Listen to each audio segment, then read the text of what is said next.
भारत नेपाल सीमा पर सख्ती, बिना जांच कराए एंट्री पर रोक। चलिए बताते हैं सरकार ने अचानक क्यों बदले नियम। भारत नेपाल सीमा से जुड़े त्रिवेणी नाका पर अब नेपाल में प्रवेश के लिए स्वास्थ्य जांच अनिवार्य कर दी गई है। गंडकी प्रदेश सरकार ने संक्रामक बीमारियों के प्रदेश को रोकने और स्वास्थ्य सुरक्षा मजबूत करने के उद्देश्य से यह कड़ा निर्णय लिया है। इसके तहत भारत से नेपाल जाने वाले सभी यात्रियों की स्क्रीनिंग भी अब अनिवार्य होगी। दरअसल प्रशासन ने भी स्पष्ट किया है कि नेपाल के अंदर 6 किलोमीटर से अधिक यात्रा करने वाले लोगों पर विशेष निगरानी रखी जाएगी। यात्रियों की सुविधा के लिए त्रिवेणी नाका पर अस्थायी स्वास्थ्य सहायता कक्ष स्थापित किया जा रहा है, जहां स्वास्थ्य कर्मी सुबह 6 बजे से शाम 6 बजे तक तैनात रहेंगे और जांच प्रक्रिया केवल पूछताछ तक ही सीमित नहीं होगी, बल्कि जरूरत पड़ने पर यात्रियों के खून के सैंपल भी लिए जाएंगे। इसका मुख्य उद्देश्य मलेरिया, डेंगू, HIV और अन्य संक्रामक रोगों की समय रहते पहचान करना है। वहीं इस व्यवस्था को लागू करने के लिए सरकार ने बजट भी स्वीकृत किया है।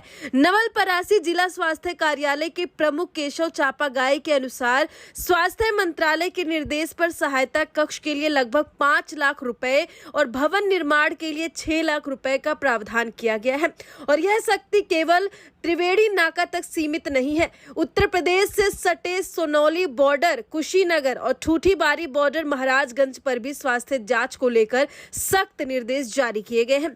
बता दें कि प्रशासन का कहना है कि भविष्य में इस व्यवस्था को और अधिक आधुनिक और मजबूत बनाया जाएगा, ताकि सीमा पार होने वाले संक्रमण को प्रभावी रूप से रोका जा सके। अब नेपाल जाने वाले प्रत्येक यात्री को अनिवार्य स्वास्थ्य जांच के बाद ही आगे बढ़ने की अनुमति दी जाएगी।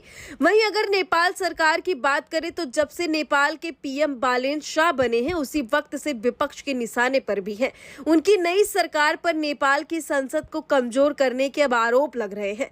दरअसल नेपाल सरकार ने संसद सत्र को अनिश्चित काल के लिए स्थगित कर अध्यादेशों की बाढ़ ला दी है।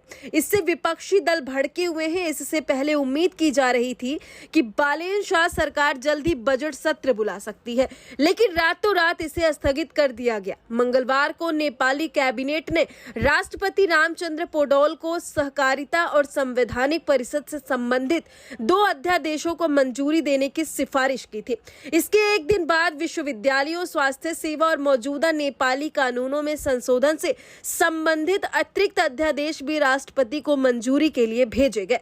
सूत्रों के अनुसार सरकार सिविल सेवा सुधारों से संबंधित एक और अध्यादेश लाने की भी तैयारी कर रही है।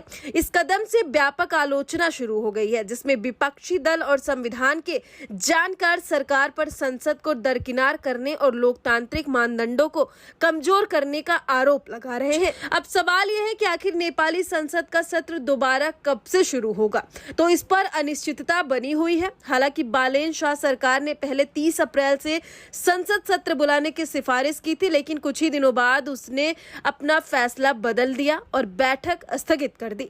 नेपाली संविधान विशेषज्ञों का कहना है कि सरकार का अध्यादेशों पर निर्भर रहना, भले ही उनके पास लगभग 2/3 बहुमत हो, संसदीय प्रक्रियाओं के प्रति उनकी प्रतिबद्धता पर अब सवाल खड़ा करता है। फिलहाल नेपाल के नए सरकार को लेकर आपकी क्या राय है, कमेंट में जाकर जरूर बताइएगा।